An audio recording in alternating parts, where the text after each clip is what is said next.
হাত না তুলেও দোয়া করা যায়, হাত তুলেও করা যায়, কিন্তু বিষ্ণু বলেন হাত তুলে চাও, কারণ ইন্নাল্লাহা হাইয়ুন কারীম, আল্লাহ বড় লাজুক এবং লজ্জাশীল। বান্দা যখন হাত তুলে ভিক্ষুকের মতো কিছু চায়, ওই হাত খালি হাতে ফিরিয়ে দিতে আল্লাহ লজ্জা লাগে। হাত তুলে চাইবেন। দোয়াতে আল্লাহর নামগুলো ধরে ধরে ডাকুন, ইয়া আল্লাহ, ইয়া রহমান, ইয়া রহিম, ইয়া হাইয়ু, ইয়া কাইয়ুম বিরহমাতিকা আস্তাগীথ। আল্লাহ নাম ধরে ধরে চান, ওই দোয়া আল্লাহ কবুল করবেন। বিশ্বনবীর উপর দুরূদ পড়েন, যে বিশ্বনবীর উপর দুরূদ পড়ে না, ওই দোয়া আল্লাহর কাছে কবুল হয় না, এটা আকাশে পেন্ডিং থাকে। কুল্লু দুআ মুআল্লাক মাহজুব বাইনা সামাই ওয়াল আরদি মা লাম ইউসাল্লা আলাইয়া। বিষ্ণু বলেন সব দোয়া আকাশে পেন্ডিং থাকে যতক্ষণ আমার উপর দুরূদ পড়া না হয়।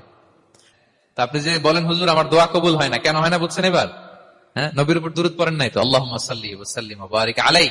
শুরু করবেন বিষ্ণু নবীর উপর দুরূদ দিয়ে, মাঝেও পড়বেন, শেষেও পড়বেন, আগেও পড়বেন, পরেও পড়বেন। আপনার দোয়া কবুল করবে কে?